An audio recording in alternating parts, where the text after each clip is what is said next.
नमस्कार मंडळी, स्वागत आहे तुमचं आजच्या नवीन ब्लॉगमध्ये.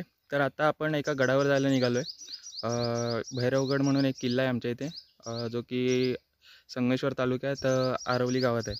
तर तिकडे जायला निघालो आहे आपण आता. आणि हा किल्ला जवळजवळ म्हणजे संगमेश्वर बसस्टँडपासून आरवली एक 15-16 किलोमीटर आहे. आणि आरवलीपासून आतमध्ये एक 15 ते 16 किलोमीटरच असेल. तर टोटल असा 30-35 किलोमीटरचा प्रवास आहे आपला. आणि पायथ्यापासून वरती गडाला जायला 4-4.5 तासांचा ट्रेक आहे. तर बघूया आपण आता कसं काय होतं ते.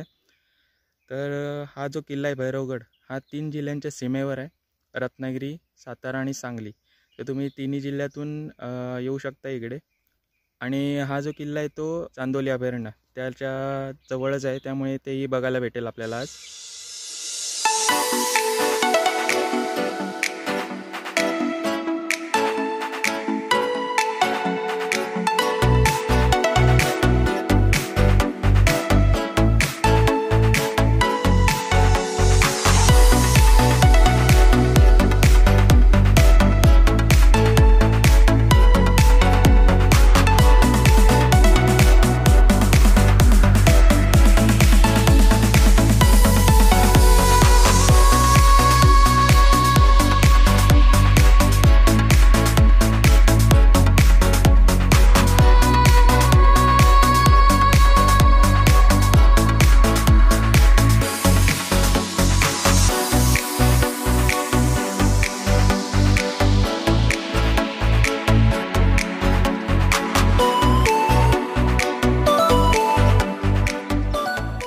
तर मित्रांनो, आता मी आलो आहे आरवलीमध्ये.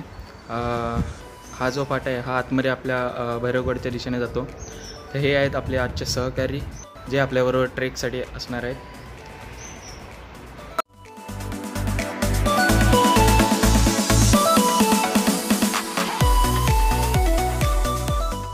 तर मंडळी, जय शिवराय. महाराजांच्या गडकिल्ल्यांवर जाताना एक वेगळीच एक्साइटमेंट असते, तीच आता आमच्या मनात आहे. एकदम फुल ऑन एनर्जी वाटते किल्ल्यांवर जाताना. तसंच छत्रपती शिवाजी महाराज आणि छत्रपती संभाजी महाराज यांनी आपल्यासाठी खूप काही केलेलं आहे. या दोघांमुळेच आपल्या देवाऱ्यात देव आहे. तर हे आपण कायम लक्षात ठेवलं पाहिजे. आणि महाराजांचे जे गडकिल्ले आहेत ते जतन करण्यासाठी आपण स्वतः प्रयत्न केले पाहिजेत. सरकार लक्ष देत आहे, पण त्यापेक्षा आपण त्याच्याकडे जास्त लक्ष दिलं तर खूप चांगलं होईल. तर अशीच वर्षातून 2-3 वेळा तरी गडांना भेट द्या. गडांविषयी माहिती करून घ्या, म्हणजे आपल्या पुढच्या पिढीला पण ते खूप उपयोगी पडेल. छत्रपती शिवाजी महाराज की जय. छत्रपती संभाजी महाराज की जय.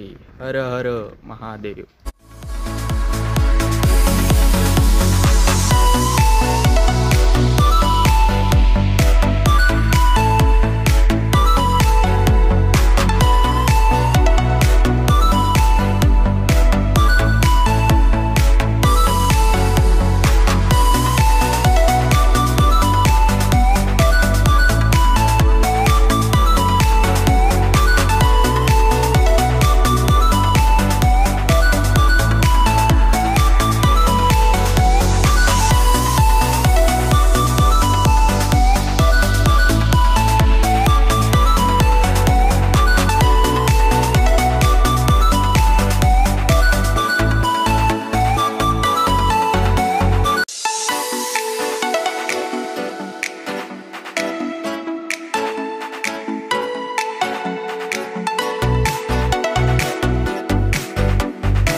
तर मंडळी, आता आपण गडाच्या पायथ्याशी असलेल्या पातेवाडी या गावात पोचलेलो आहे.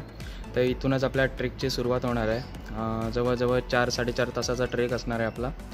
आणि हा ट्रेक चांदोली अभयारण्य आहे, त्या अभयारण्यातूनच जाणार आहे. तर बघूया, सुरुवात करूया आपण आता.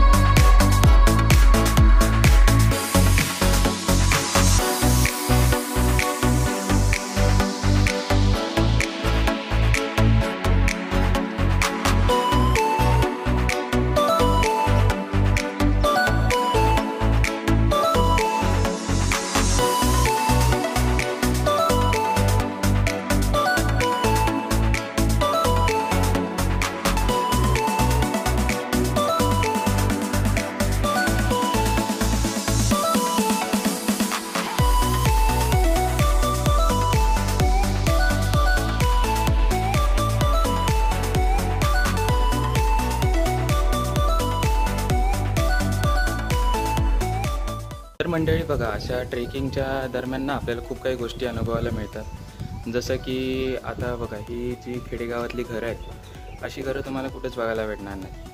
किंवा खेडेगावातील ही शांतता जी आहे, एकदम मस्त वाटते. ही शांतता तुम्हाला कुठेच अनुभवता येणार नाही. आणि यासाठी तुम्ही ट्रेक हा केलाच पाहिजे, कारण अशा आपण खेडेगावात जेव्हा जातो तेव्हा आपल्याला अशा गोष्टी अनुभवायला भेटतात.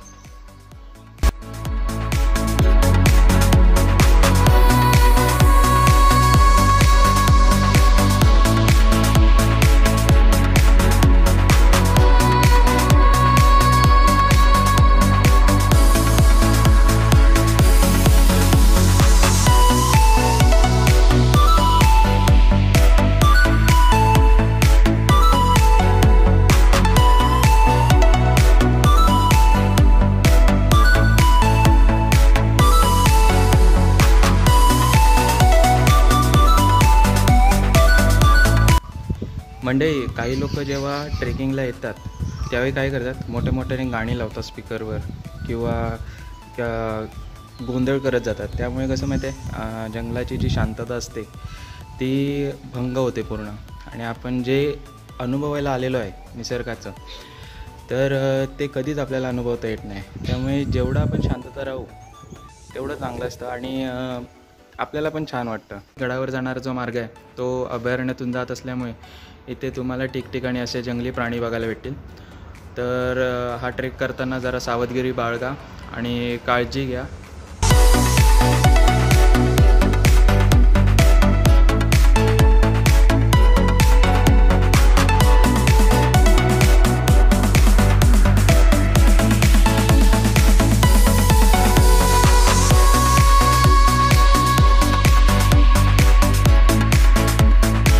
तर मंडळी, मगाशी सांगितल्याप्रमाणे या गडावर जायला आपल्याला चांदोली अभयारण्यातूनच जायला लागतं.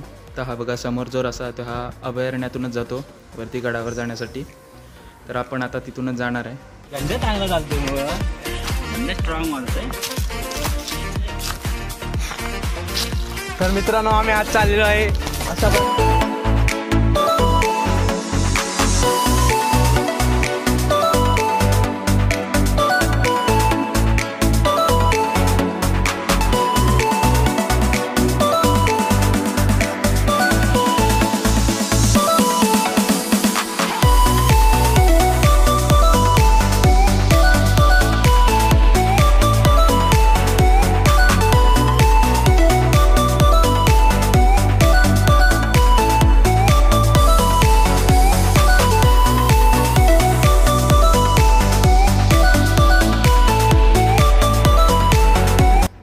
तर मंडळी, गडावर जाणारा जो रस्ता आहे तो अभयारण्यातून जात असल्याने तुम्हाला इथे या गडावर जाताना खूप काळजी घ्यायला लागणार आहे. कारण ठिकठिकाणी जंगली जनावरं तुम्हाला बघायला भेटतील.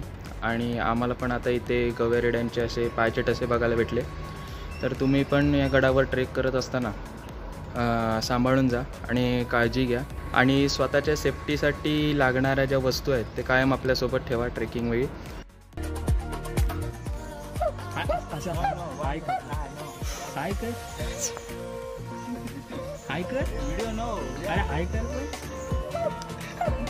मित्रांनो, आपल्या महाराष्ट्राचे आराध्य दैवत छत्रपती शिवाजी महाराज यांनी महाराष्ट्रामध्ये जेव्हा स्वराज्याची स्थापना केली तेव्हा सह्याद्री पर्वतरांगांचा खूप खुबीने असा वापर केला.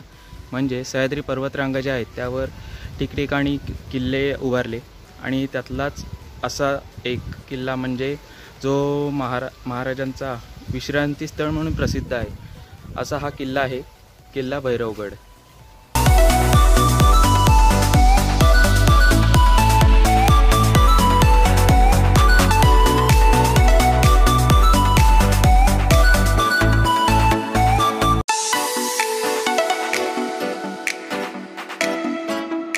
तर मंडळी, आता आम्ही वरती गडावर पोचत आलेलो आहे. इथेच वरती एक शंकराचं मंदिर आहे. तर तिकडे आता आपण पोचत आलेलो आहे. तर इथेच गडावरती मंदिराच्या आजूबाजूला 2 पाण्याच्या टाकी आहेत नैसर्गिक. तर तिकडचंच पाणी घेऊन आपल्याला जेवण वगैरे करायचं आहे. समोरच आपल्याला एक महाराजांचं स्मारक बघायला भेटतं आहे मित्रांनो. खूप सुंदर वाटते स्मारक. तर आधी आपण महाराजांना नमन करून मग आपण आतमध्ये मंदिरात दर्शनासाठी जाऊया.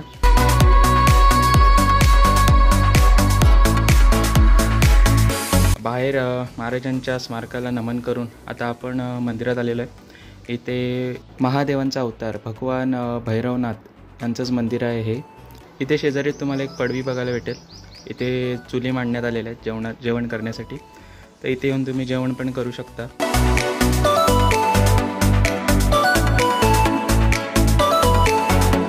तर मंडळी मगाशी सांगितल्याप्रमाणे हा किल्ला 3 जिल्ह्यांच्या सीमेवर पडतो, सातारा, सांगली आणि रत्नागिरी.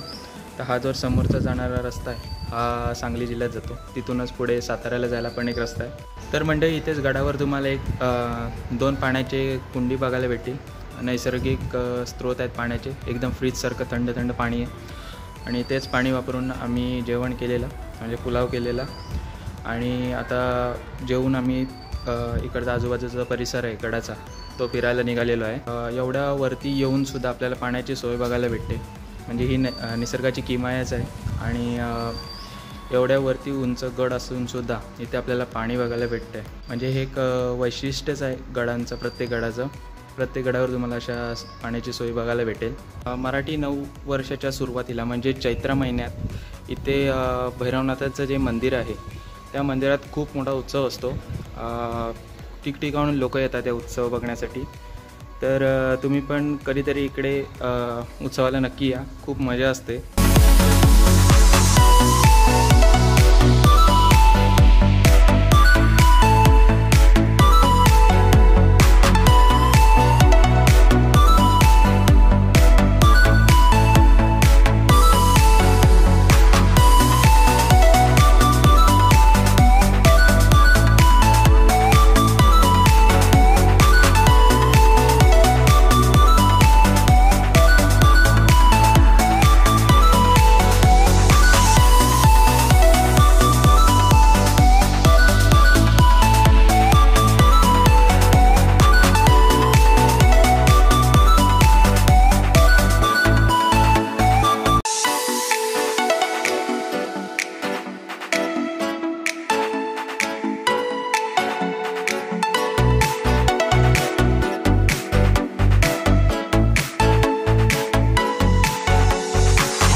तर मंडळी इथे आता फिरता फिरता आम्हाला एक दरवाजा बघायला भेटला आहे. म्हणजे त्याची पडझड झाली आहे, थोडाफार शिल्लक आहे. तर कदाचित ही मागच्या बाजूची एंट्री असू शकते. तर तुम्ही पण बघा हा दरवाजा. आणि इथून वरती जायला पण मार्ग आहे, पण आता उशीर झाल्यामुळे आम्ही आता वरती जात नाही आहे. इथेच आपला ट्रेक थांबवून आम्ही आता परत जाण्याचा निर्णय घेतलेला आहे, कारण अंधार पण खूप होत आहे. तर मित्रांनो गड पूर्ण फिरून झाला आहे. आजचा ट्रेक आपला इथेच संपतो. तर अशाच नवीन नवीन व्हिडिओ बघण्यासाठी आपल्या चॅनलला सबस्क्राईब करा. हा व्हिडिओ आवडला असेल लाईक करा, शेअर करा. आणि भेटूया आपण अशाच एका नवीन व्हिडिओमध्ये. तोपर्यंत काळजी घ्या. धन्यवाद.